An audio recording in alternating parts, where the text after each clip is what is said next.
Good morning students. Starting with the AC machines. AC मशीन्समध्ये बेटा आपल्याला आज दोन महत्त्वाचे कन्सेप्ट बघायचे आहेत, ते म्हणजे कंपॅरिझन. ठीक आहे. पहिलं आहे बेटा compare between polyphase induction motor आणि सिंगल फेज इंडक्शन मोटर. पहिलं कंपॅरिझन कुठले बेटा? पॉलीफेज इंडक्शन मोटर आणि सिंगल फेज इंडक्शन मोटर. पुढचं माझं कंपॅरिझन आहे बेटा compare between resistance split phase induction motor and capacitor split phase induction motor. Second comparison माझं कुठलं बेटा? Resistance split phase induction motor आणि capacitor split phase induction motor. दोघांमधून एक कंपॅरिझन कंपल्सरी पडतं म्हणजे पडतं बेटा.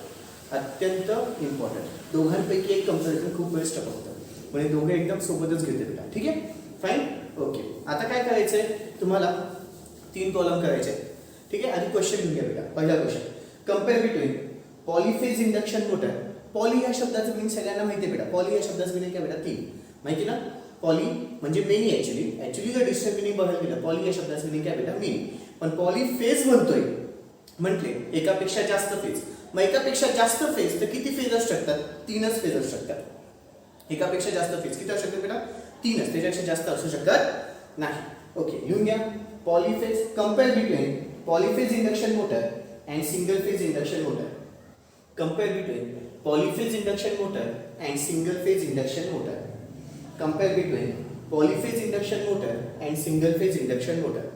ओके, आता 3 कॉलम करायचे बेटा. आता बाजूला तुम्हाला दिसतो बेटा कंपॅरिझनचा चार्ट. ठीक आहे. मुद्दाम हा कंपॅरिझन चार्ट डोळ्यासमोर ठेवला. मी बोलणार पण आहे, त्याचबरोबर एक्सप्लेनेशन पण थोडं थोडं करेल आणि लगेच लिहून पण घ्यायचं बेटा आपल्याला. ठीक आहे. Okay, 3 column. पहिल्या कॉलम मध्ये काय बेटा? पॅरामीटर, नंतर पॉलीफेज इंडक्शन मोटर आणि नंतर सिंगल फेज इंडक्शन मोटर. चलो 3 कॉलम करा. पहिल्या कॉलम मध्ये पॅरामीटर, सेकंड कॉलम मध्ये polyphase induction motor, third column मध्ये single phase induction motor. Okay, आता पहिला पॉईंट घ्या पॅरामीटर मध्ये, number of stator windings. Number of stator windings. बरं, पॉलीफेज मध्ये किती असतील बेटा? 3. पॉली आहे, जास्तीत जास्त किती वाइंडिंग्स असतील? 3च. सिंगल फेज मध्ये 1. ठीक आहे, लिहून घ्या. 3 पॉलीफेजच्या खाली 3. ठीक आहे. ओके, सिंगल फेज मध्ये ऍक्च्युली बघायला गेलं तर एकच आहे, पण आपण स्टार्टिंगला 2 वापरतो की नाही, म्हणून तिथे 2 लिहिले. 2 कॉमा घेऊन काय लिहिले? 1 men and other starting. 1 men and other starting. पण स्टार्टिंग वाली वाइंडिंग फक्त स्टार्टिंगला यूज होते, पुढे यूज होते का बेटा? नाही. म्हणजे ऍक्च्युली सिंगल फेज मध्ये 1 असते, पण इथे लिहून घेताना त्यांनी 2 का सांगितले बेटा? 2 वाइंडिंग दिसतात, पण कधी असतात बेटा? स्टार्टिंग पुरतीच. ठीक आहे. मग लिहून घ्या 2 comma 1 men and other starting. 2 1 men and other starting. पुढचं घ्या सेंट्रीफ्युगल स्विच. पुढचं घ्या बेटा सेंट्रीफ्युगल स्विच. पॉलीफेज मध्ये सेंट्रीफ्युगल स्विच यूज होत नाही, सिंगल फेज मध्ये यूज होतो बेटा. सिंगल फेज मध्ये आपण खूप वेळेस बघितले. आठवतं बेटा? Capacitor start induction motor, resistance split phase induction motor. याच्यामध्ये हे सगळे कुठले? सिंगल फेज इंडक्शन मोटर आहेत. हे सगळे माझे कुठले बेटा? सिंगल फेज इंडक्शन मोटर आहेत. ओके, सेंट्रीफ्युगल स्विच पॅरामीटर मध्ये लिहून घ्या. सेंट्रीफ्युगल स्विच नॉट यूज आणि यूज.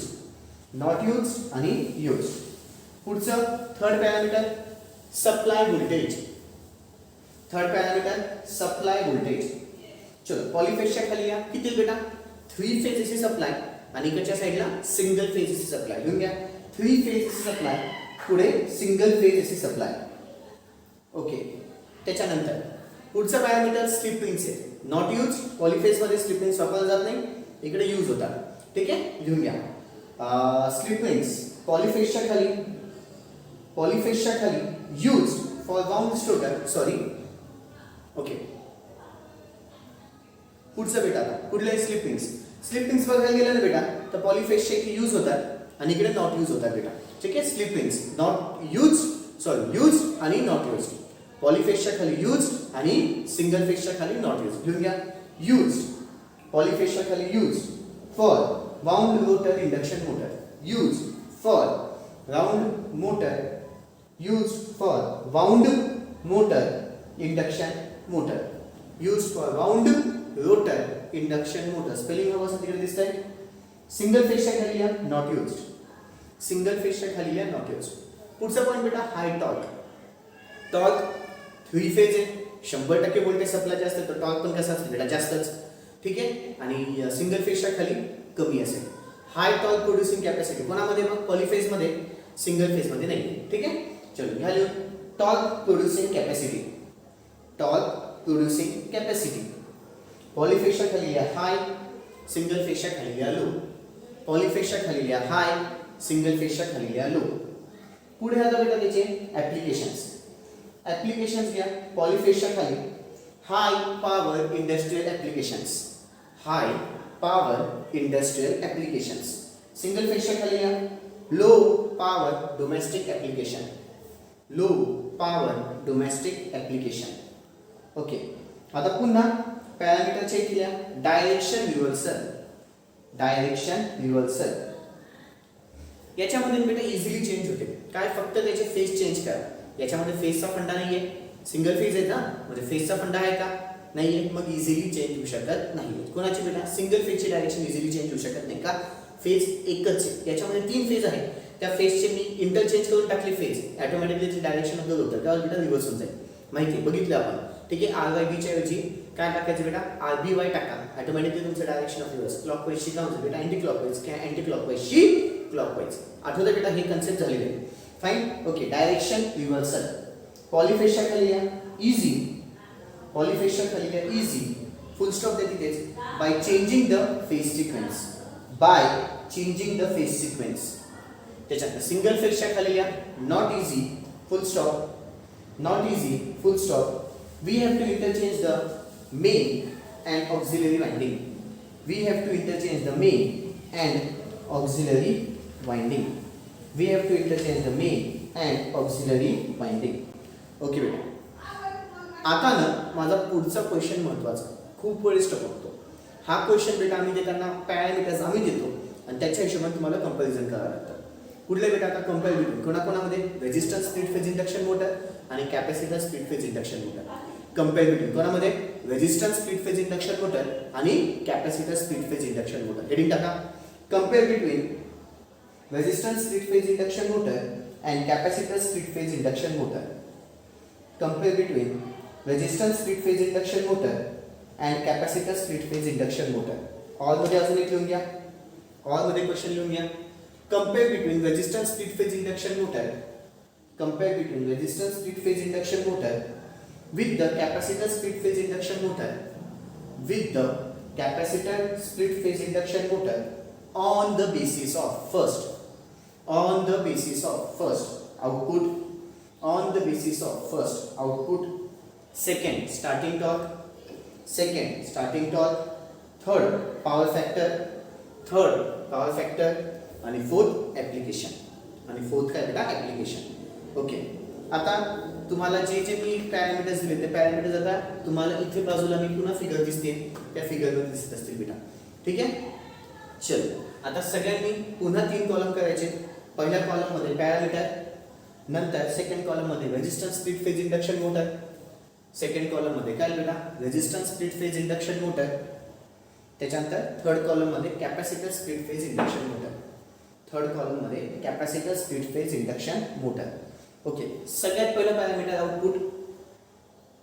आउटपुट किती असतं बेटा इथे, कोणासाठी resistance split phase 1/3 to 1/2 horse power, म्हणजे 1/3 किंवा 1/2 हॉर्स पॉवर. आउटपुट त्याचे जाते 1/3 to 1/2 हॉर्स पॉवर. इकडच्या साईडला कॅपॅसिटर स्प्लिट फेज इंडक्शन मोटरची आउटपुट पॉवर माझी 5 हॉर्स पॉवर पण जाऊ शकते.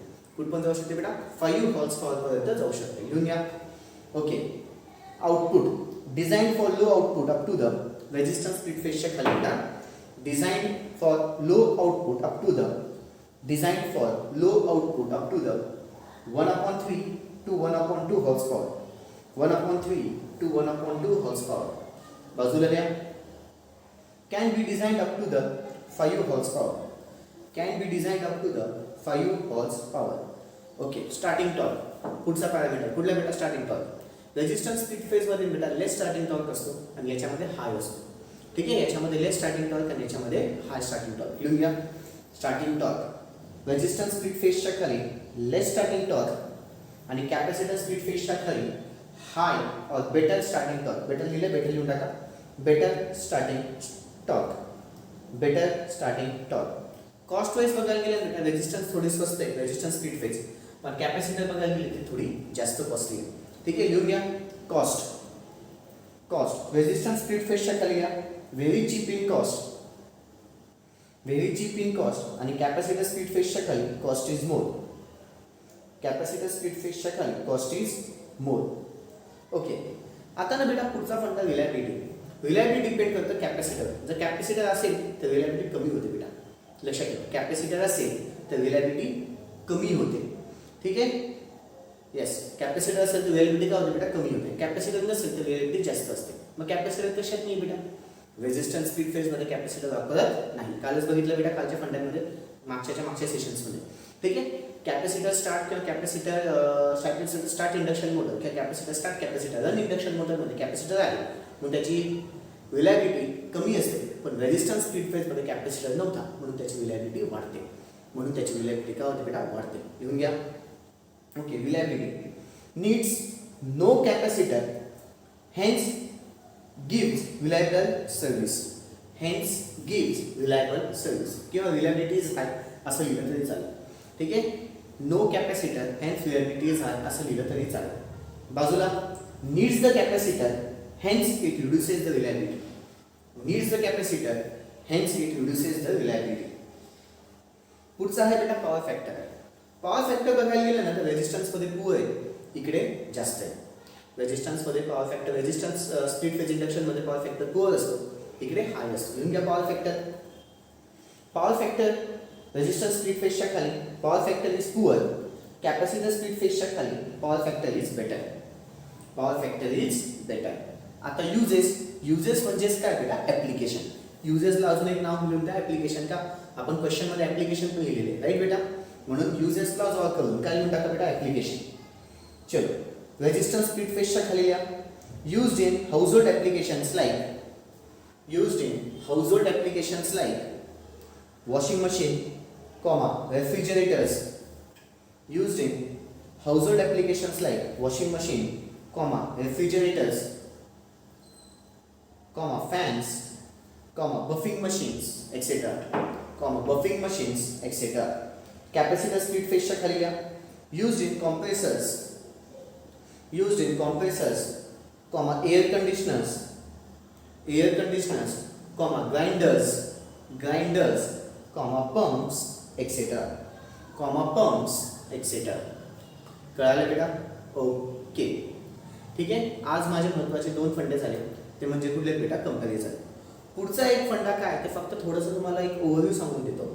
पुढचा फंडा बेटा मॉडिफिकेशन्स आपल्याला काही करावं लागतात, असा क्वेश्चन बेटा. कशामध्ये मॉडिफिकेशनची गरज असते बेटा, DC सिरीज आणि DC शंट मोटर. आधी का DC मोटर, आधी काय कन्सेप्ट आहे तो सांगून घ्या. पुढचा जो कन्सेप्ट आहे बेटा तो काय म्हणतोय की नाही का, DC मोटर जी आहे, नीट आहे का, DC मोटर मग चाहे ती सिरीज असू द्या चाहे ती शंट असू द्या. जर मी DC मोटर आणि DC सिरीज मोटर असू द्या किंवा DC शंट मोटर असू द्या, जर नावातच मिनिंग आहे DC आहे तर त्याला सप्लाय कुठला असेल बेटा, DC सप्लाय असेल ना. पण मी माझा एक तिथे अजून काहीतरी चेंजेस केले. DC सप्लाय घेताना मोटर मी DC मोटर घेतली, पण त्याला सप्लाय देताना AC दिला. नीट बघा काय म्हणतोय पुढचा कन्सेप्ट, तो मी नंतर घेणार आहे पुढच्या सेशनमध्ये. पण कन्सेप्ट काय फक्त मी थोडंसं सांगून देतो. DC मोटर आहे पण त्याला मी इनपुट देताना काय देतोय बेटा, AC देतोय. पण त्याला इनपुट देताना AC देतोय. मग असं तो इनपुट AC दिला तर हे जे मोटर येतं, चाहे ती शंट असू द्या किंवा चाहे ती सिरीज असू द्या, त्याच्यामध्ये मला काही मॉडिफिकेशन्स करावे लागतात. तर काय मॉडिफिकेशन्स करावे लागतात ते मला ह्या कन्सेप्टमध्ये बघायचं आहे. कन्सेप्ट थोडासा नीट बायका काय म्हणतो. पुढचा कन्सेप्ट काय बेटा की नाही का, सपोज असा क्वेश्चन तर बघतो की what modifications are necessary for DC motor to be operated by the AC supply. म्हणजे मोटर DC आहे पण तिला ऑपरेट कशाने करायचं बेटा, AC. मोटर DC आहे पण तिला ऑपरेट कशाने करायचं, AC. मग तू मॉडिफिकेशन्स काय करशील, क्वेश्चनचा मिनिंग कळालं. ठीक आहे, हा कन्सेप्ट एकदम इंटरेस्टिंग आहे, तो मी पुढच्या सेशनमध्ये घेणार आहे. तुम्ही कधी घेईल बेटा, पुढच्या सेशनमध्ये घेतला जाईल. ओके बच्चा, कळालंय. That's all. बाकीचं उद्या. थँक्यू. Good day.